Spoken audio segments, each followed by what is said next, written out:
আসসালামু আলাইকুম এভরিওয়ান, আমি মোহাম্মদ কামরুল হাসান নাসিব এবং আপনারা দেখছেন মেগাটেক ওয়ার্ল্ড। মেগাটেক ওয়ার্ল্ডের পক্ষ থেকে আপনাদের সবাইকে জানাই আন্তরিক শুভেচ্ছা ও অভিনন্দন। তো আজকে অবশ্যই থাম্বনেল এবং ভিডিওতে যেহেতু শুরু হয়ে গেছে, দেখতেই পাচ্ছেন যে আজকে আমরা আলোচনা করব ইলেকট্রিক বাইক সম্পর্কে। তো ই বাইক বা ইলেকট্রিক বাইক এখন খুবই জনপ্রিয়, কারণ অনেক দেশীয় প্রতিষ্ঠান ওয়ালটন, আকিজের মতো বিভিন্ন ব্র্যান্ড ই বাইক তৈরি করছে। তো স্ক্রিনে যে বাইকটি দেখছেন, এটি অবশ্যই দেখে বুঝছেন যে এটি আমার সম্পূর্ণ নিজের তৈরি করা।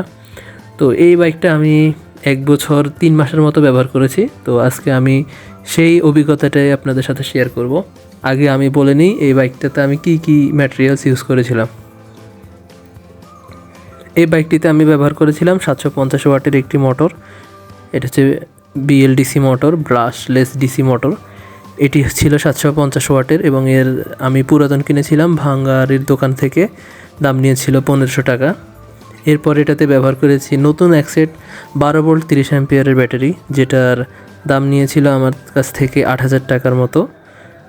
এর চেসিস আমি নিয়েছিলাম একটি পুরাতন ভাঙাচুরা গাড়ি থেকে, যার দাম নিয়েছে আমার থেকে 5000 টাকা। এবং এটি যে আমি ব্যাটারির যে কেস বানিয়েছিলাম এবং মোটর ফিটিংয়ের জন্য যে ওয়েল্ডিং করিয়েছিলাম, সেটার প্রাইস আমার থেকে নিয়েছিল প্রায় 1000 টাকার মতো, 800 টাকা। তো এই হচ্ছে আমার এটা তৈরিতে খরচ। প্রায় 15000 টাকার মধ্যে আমি এটি তৈরি করে ফেলেছিলাম। এবং এখানে কিছু মডিফাই করতে হয়েছে আমাকে, যাতে আমি স্পিডটা বেশি দেখতে পাই। স্ক্রিনে এখন যে দেখছেন যে বড় কাঁটা, ছোট কাঁটাকে আমরা এক্সপেরিমেন্ট করে আমরা একটা বড় কাঁটা তৈরি লাগিয়েছি। সেটি হচ্ছে মূলত স্পিড বাড়ানোর জন্য। ছোট কাঁটাটি লাগানো থাকলে 25-এর বেশি স্পিড ওঠে না। এর জন্য আমরা এর একটি বড় কাঁটা নিয়ে, বা এটাকে আমরা স্পকেট বলি, চেন স্পকেট, বড় স্পকেটটা লাগাতে হয়েছে আমাদেরকে। তো এ তো গেল আমাদের এই কী ম্যাটেরিয়ালস এখানে লেগেছি তৈরি করতে সেটা। এখন আমি বলি, এটাতে আমি সর্বোচ্চ 40 কিলোমিটার/আওয়ার স্পিড পেয়েছিলাম। এবং যদি আমি পিছনে কাউকে নিতাম তাহলে 36 কিলোমিটার/আওয়ারে এটি স্পিড উঠতো। এটা দিয়ে আমি সর্বোচ্চ 40 কিলোমিটার পর্যন্ত ভ্রমণ করেছি। এরপরও চার্জ ছিল, তো আমি রিস্ক নিতে চাই নাই। আমার 40 কিলোমিটার টেস্ট করা আছে। আমি 30 mAh ব্যাটারি দিয়ে 40 কিলোমিটার এটি চালিয়েছি। আর এটি চার্জ হতে সময় লাগে প্রায় 5 থেকে 6 ঘন্টা। নতুন 4 থেকে 5 ঘন্টায় চার্জটা হয়ে যায়।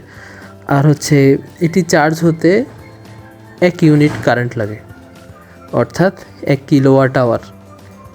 এই হচ্ছে আমার মোটরসাইকেলের স্পেসিফিকেশান।